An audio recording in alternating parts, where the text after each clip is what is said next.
Salut à tous, c'est Emeline et aujourd'hui on se retrouve pour que je vous parle de ma rentrée en école d'infirmière. Alors comme vous savez, ou peut-être pas d'ailleurs, je suis donc étudiante infirmière en première année et en septembre j'ai eu ma rentrée en IFSI. Donc oui, ça remonte à 2 mois, on est en novembre aujourd'hui, mais il fallait que je trouve mon rythme et le temps de tourner des vidéos tout simplement. Donc voilà, donc aujourd'hui j'ai pris le temps de tourner cette petite vidéo parce que tout simplement je voulais vous raconter un peu comment ça se passe. Si vous allez être étudiant infirmier comme moi, bah, je pense que ça peut vous servir et tout simplement pour raconter un peu comment j'ai vécu cette rentrée et le début des cours parce que vu que ça fait 2 mois que j'ai commencé les cours, bah, je peux déjà vous raconter un peu comment ça se passe. Donc déjà moi j'ai été admise via Parcoursup parce que comme vous savez sûrement pour entrer en école d'infirmière il n'y a plus de concours depuis 2 ans si je crois bien.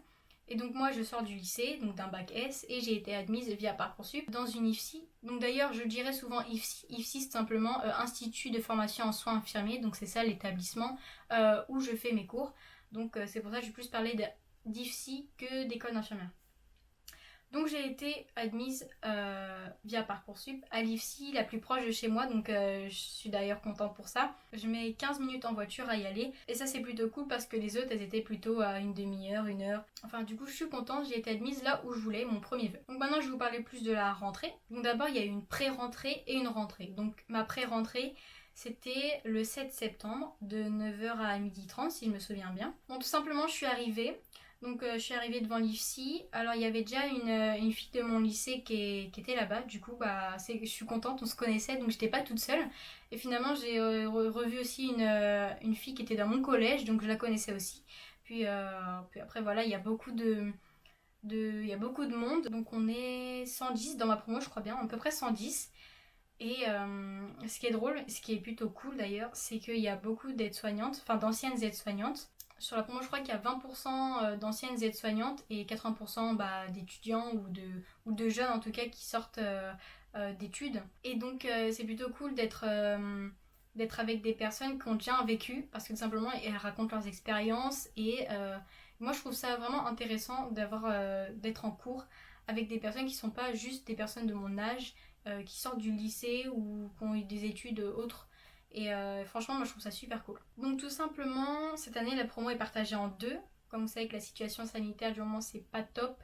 Du coup, vu qu'on est 110, on pouvait pas accueillir 110 dans un amphithéâtre. Dans une amphithéâtre. Je sais même pas si on dit un ou une. Bon, on va dire un. Dans une amphi. Un amphi. Un théâtre. Bon, on va dire un amphithéâtre. Hein.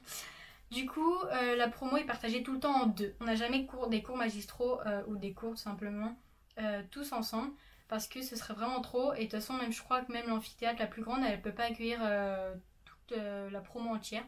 Donc on est simplement partagé en deux. Donc pour savoir dans quel amphithéâtre j'allais être au début, c'était partagé par ordre alphabétique. Et donc moi, j'étais dans la première amphithéâtre. Donc on se partage en deux, donc il y en a qui allaient là, il y en a qui allaient là. Donc moi j'allais à droite du coup. Et du coup on arrive, on s'installe, donc ils nous disent de laisser une place entre chaque place.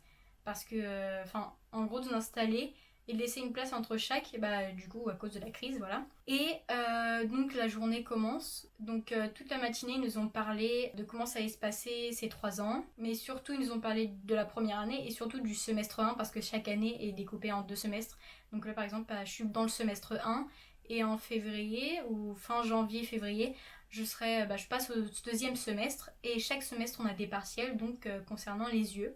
Donc une UE c'est tout simplement une unité d'enseignement. C'est de ça qu'on parle pour les cours, c'est plus des matières. Enfin c'est ça les matières en fait. Il n'y a pas des matières maths, physique, SVT, tout comme ça. C'est plutôt unité d'enseignement.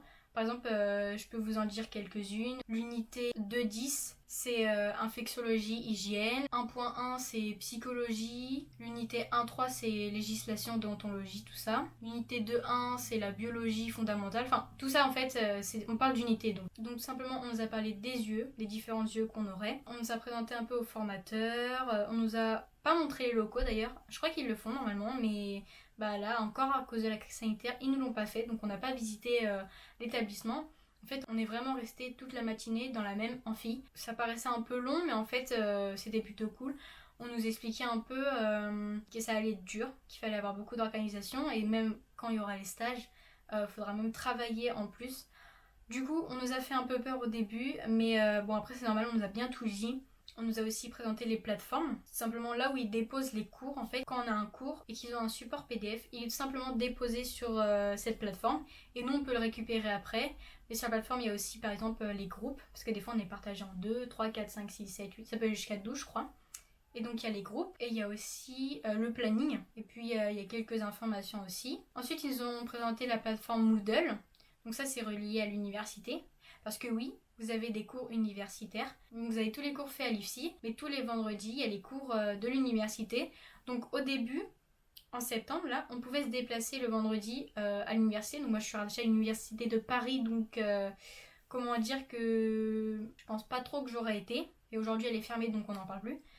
Mais sinon, au début, on pouvait se déplacer tout simplement à l'université et assister aux cours là-bas, mais les cours étaient retranscrits sur Zoom en même temps, ce qui fait que je pouvais les suivre de chez moi, et ça c'était vraiment formidable, parce que j'avais pas à me déplacer, que je voyais les cours. Donc Moodle, c'est vraiment la plateforme de l'université, où ce sont les cours universitaires qui sont déposés dessus, pour les rattraper, ou pour les revoir, pour les travailler, tout ça. Donc ensuite, malheureusement, l'université a été fermée, enfin en tout cas l'université paramédicale, a été fermée, donc maintenant tous les cours universitaires se font bien évidemment sur Zoom.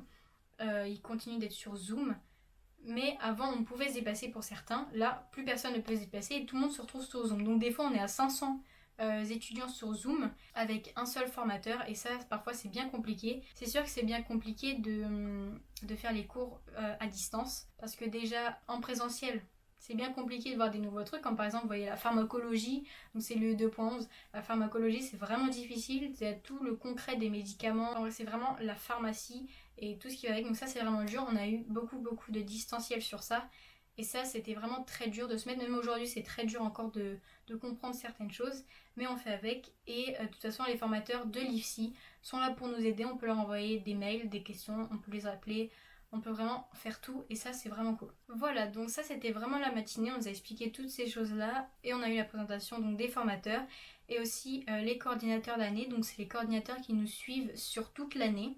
Voilà, donc ensuite vient 12h30, donc j'avais pas prévu à manger parce que je pensais qu'on allait simplement avoir la cantine d'ouvrir, enfin je savais pas s'il allait avoir une cantine ou un self ou quelque chose pour manger, donc ils nous en ont pas parlé. Du coup, il y avait un Leclerc à côté, donc avec ma pote du lycée, on est parti simplement s'acheter des sandwichs et après on les a mangés sur un banc. Donc à cette époque, il faisait encore bien beau, donc c'était cool.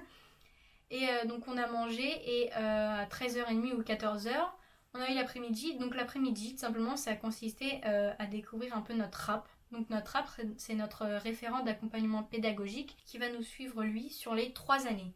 Donc tout simplement, on était en petit groupe. Donc on a une groupe d'une vingtaine. Et on a une RAP qui va nous suivre. Son rôle, c'est simplement de veiller sur nous, un peu, entre guillemets, de veiller à ce qu'on ait une bonne organisation, est-ce qu'on travaille bien.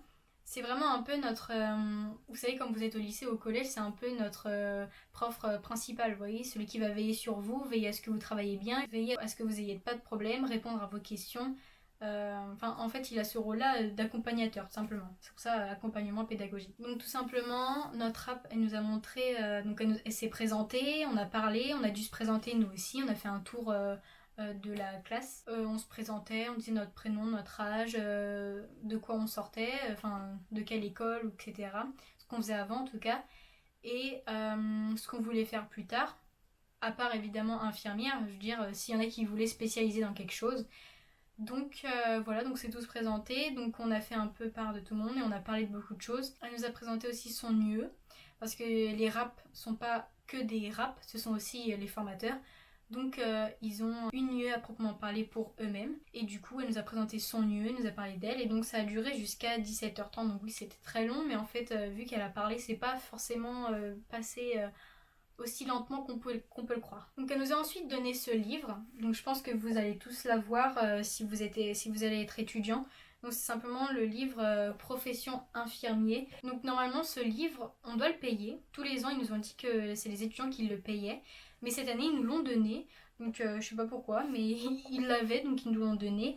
Donc c'est un livre, c'est un petit cahier où tout simplement dedans il y a Il y a l'organisation des formations, il y a des arrêtés aussi de la profession infirmière, il y a les référentiels d'activité, par exemple là j'ai ouvert la page mesure des paramètres vitaux, pression artérielle, enfin plein de choses qui nous donnent quoi. Il y a le référentiel des compétences, il faut savoir que vous avez des compétences à valider sur chaque stage. Par exemple la compétence 3, c'est la première à valider sur votre premier stage ou en tout cas sur la première année. La compétence 3, c'est simplement accompagner une personne dans la réalisation de ses soins quotidiens. Donc là, on parle plutôt des soins de nursing, donc la toilette, le lever, c'est accompagner vraiment la personne dans ses soins quotidiens comme c'est dit. Donc, ensuite, il y a aussi le référentiel de formation. Donc il y a la durée de la formation, il y a les modalités pédagogiques, enfin il y a plein de choses comme ça. Bon, personnellement, je l'ai pas encore lu en entier. Mais je sais qu'il faudrait quand même, ça peut être vraiment intéressant. Ensuite, il y a la maquette de formation. Combien il y a de CM, donc de cours magistraux, combien il y a de TD, donc de travaux dirigés. Il y a aussi, donc c'est ça que je vous parle, les unités d'enseignement. Donc c'est présenté avec l'unité d'enseignement. Il y a la compétence qui est reliée à cette unité d'enseignement. Il y a le semestre sur lequel on va voir. Il y a le nombre d'heures de CM, le nombre d'heures de TD et le nombre d'heures de TP. Donc le TP, c'est les travaux pratiques. Et il y a le nombre de CTC. Quand vous validez une UE lors de vos partiels, vous obtenez des ECTC. Et le but c'est d'avoir donc le minimum de CTC prérequis en gros pour accéder à la deuxième année. Je crois que c'est ça. Hein. Et vous avez aussi des ECTC lors de vos stages. On a aussi une partie exercice de la profession. Donc c'est simplement des textes législatifs sur l'exercice de la profession. Et dernière partie, vous avez les pratiques avancées. Donc c'est plein d'informations, plein d'arrêtés encore. Enfin c'est vraiment quelque chose de complet, il nous le donne. Donc tant mieux.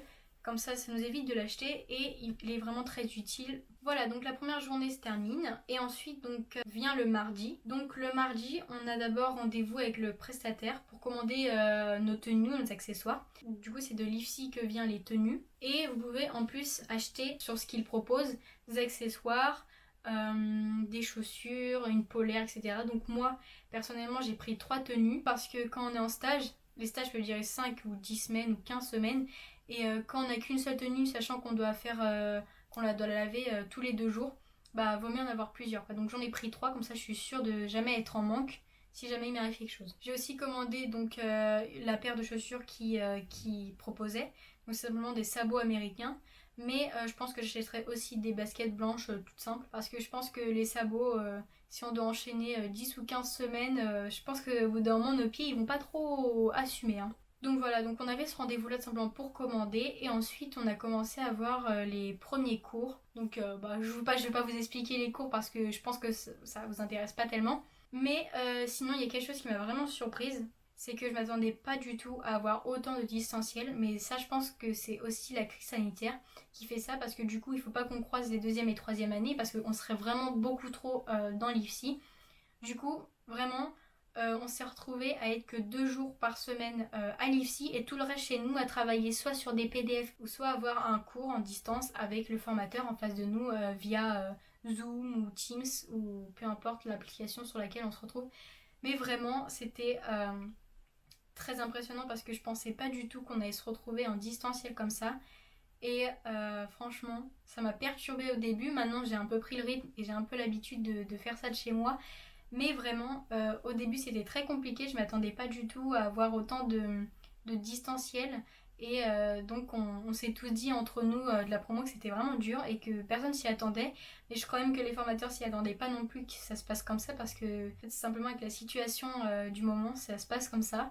Bon, j'espère que les autres années ou là après plus tard ça va se rétablir un peu, mais sinon voilà un peu comment ça s'est passé donc ma rentrée, ma pré-rentrée. Si vous avez des questions n'hésitez pas à me les dire dans les commentaires, j'y répondrai soit en vidéo soit tout simplement je vous répondrai à votre commentaire. J'espère que cette vidéo vous aura plu. N'hésitez pas à me dire aussi dans les commentaires si vous êtes étudiant infirmier ou si vous allez l'être. N'hésitez pas à partager la vidéo, abonnez-vous et salut.